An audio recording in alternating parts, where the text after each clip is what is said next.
Hey peoples, e aí? Beleza? Cara, você que assim como eu é fã da boa e velha jogatina eletrônica, com certeza já deve ter ouvido falar de algum desses nomes: port, remake, reboot, remaster, Resident... Esse aí não, corta. Com certeza já deve ter ouvido falar de alguma dessas 4 palavras e ficou perdido por não saber do que se tratava. É, parceiro, já passei por isso também. Mas relaxa, não se aveste não, que a gente explica. Mas, antes desse vídeo começar...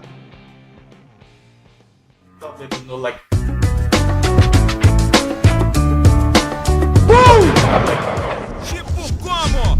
Tipo com abóbora. Tipo pesadão no microfone, eu conto a história. Tipo como? Tipo com abóbora. Tipo pesadão. Bom galera, sem mais delongas, vamos começar logo pelo remake, tá? Que é o mais simples de todos, já que a palavra significa exatamente o que indica a tradução. Sim, remake vem do inglês e significa exatamente refazer. E um bom exemplo disso foi o que a Capcom fez em 2001 com a nova versão do clássico Resident Evil. O jogo tinha gráficos e jogabilidade incrementados, né? Diferenciados do primeiro, rodava em cima de uma nova engine ou motor gráfico. Para você que não sabe, o motor gráfico é o responsável pela física do jogo.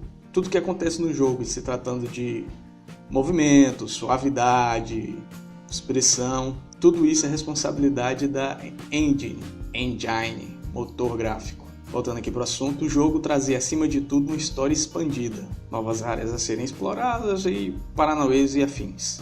O game chegou aos consoles de nova geração, não sei se você tá ligado, mas Resident Evil era para PS1, PlayStation 1, e ele chegou para a nova geração de consoles, PS3, Xbox, o que o joga também para outra categoria dessa lista, mas eu vou falar mais na frente. Então, o que significa remake? Cara, simplesmente é uma nova produção de algo mais antigo, podendo ter algumas mudanças em relação à obra original. E isso não é uma regra, tá? Existem remakes que têm mudanças e existem remakes que não, são exatamente a mesma coisa. E pode servir para os mais diversos fins. Atualizar a história para alcançar um público mais novo, mais atual, criar alguns momentos que não eram possíveis no passado, na geração passada, fazer uma homenagem a títulos clássicos, ou até mesmo adequar o enredo de acordo com a continuidade da franquia.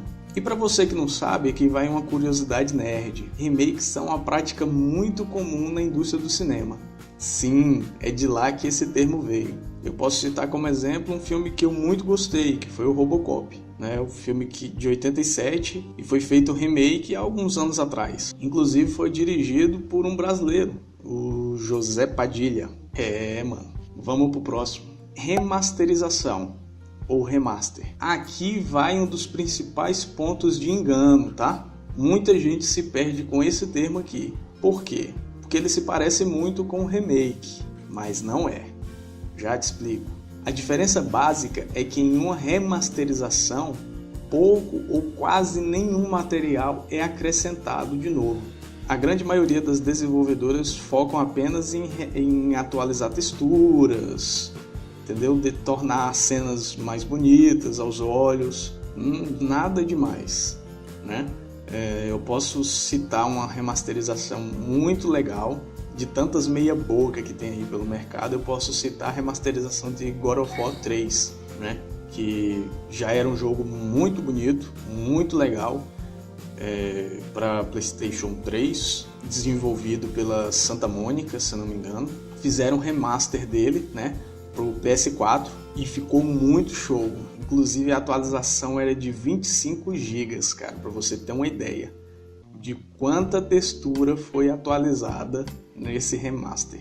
Mas ainda assim é um remaster, são atualizações de texturas para ficar mais compatível com as novas gerações, se é que você me entende. Outro exemplo muito legal foi o que a Naughty Dog fez com The Last of Us. Um ano após o seu lançamento para o PS3, a produtora fez um remaster para o PS4. Inclusive a Square Enix também trollou a grande maioria dos fãs, tá? Dando a ideia de que faria um remake do clássico Final Fantasy VII, né? E no final das contas apareceu só com a remasterização do título. nada demais. Não que isso não tenha sido legal, foi, principalmente para os fãs, mas ainda assim, eu, por exemplo, estava esperando um pouquinho mais, né? Uma coisinha assim, mais ou menos. E, novamente, é um termo que também veio do cinema, né? E eu posso citar, por exemplo, os clássicos do Star Wars, por exemplo. Você que tem aí a coleção em Blu-ray em casa.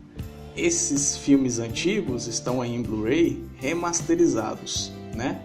Dado um tapinha na imagem, nas cores, né? Para ficarem um pouco mais vivas, o áudio mais legal, essas coisas. Espero que tenha ficado claro. Vamos pro próximo. Vamos falar agora do reboot.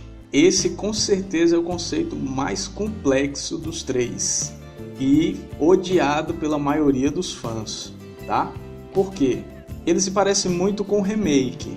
A única diferença é que ele muda um pouquinho a história. Coisa pouca, assim, quase nada, mais ou menos. O termo pode ser traduzido como reinício. Sim, começar de novo, do zero, diferente. Relança um novo episódio de uma franquia que já existe, só que ignorando todos os fatos que já passaram por essa franquia. Todos, literalmente. Um grande exemplo de reboot que deu muito certo foi o Tomb Raider, o que rolou na franquia, né? Em 2015, mais ou menos, rolou o reboot na série, né? Em meados de 2015, a produtora Crystal Dynamics fez o reboot, anunciou o reboot da série Tomb Raider, né? Que trouxe uma Lara Croft mais nova, tal, com muita diferença na história, né? E que inclusive teve até uma continuação que fez tanto sucesso quanto, que é o Rise of the Tomb Raider.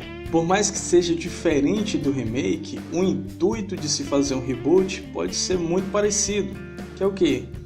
Atualizar, tornar o título mais atual para conquistar uma galera mais nova, né? Enquanto o remake busca essencialmente a nostalgia, mas sem perder a oportunidade de agregar um nicho mais novo do mercado, né? Uma galera mais nova. O reboot tem a ideia de tornar a história mais, como eu poderia dizer, mais aceitável pela criançada. E ainda assim, um reboot tão bom quanto Tomb Raider, por exemplo, pode sim agradar até mesmo os mais nostálgicos, como eu. E por último, e não menos importante, vamos falar do port, que nada mais é do que portabilidade. Sim, lembra-se lá atrás que eu disse que tinham jogos que se encaixavam em uma categoria? Nessa aí.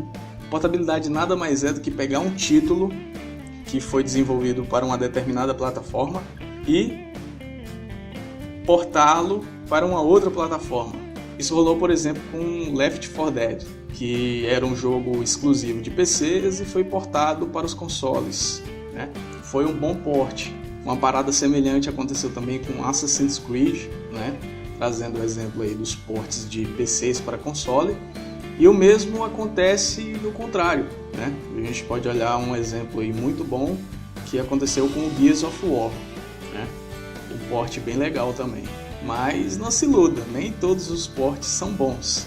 Na sua maioria, os ports costumam ser meio tensos, uma coisa assim, meio, né, mais ou menos. Costuma trazer muitos bugs, né, por se tratarem de plataformas diferentes, de maneiras diferentes de se trabalhar com as engines e tal. Os ports costumam apresentar muitos bugs, o que deixam a categoria um pouco duvidosa. Não sei você, mas eu sempre que ouço falar de um port fico meio com o pé atrás. Até que a parada role e mostre que realmente foi muito bem feita, muito bem trabalhada, né?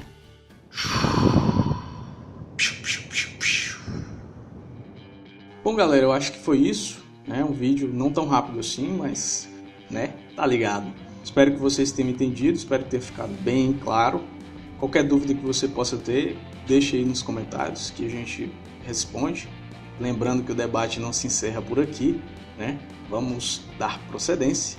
Já coloca aí nos comentários um jogo que de repente você gostaria que rolasse, um remake, um reboot, um port.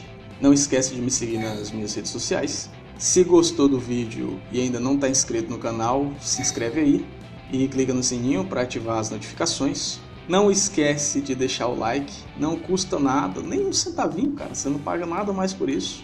Deixa o seu like aí para fortalecer o nosso rolê, beleza? E é isso, aqui que eu vos falo do Mineto. Esse foi mais um Rolê Geek e é nóis, tiozão, é nóis que dá a call. Tudo nosso, foi.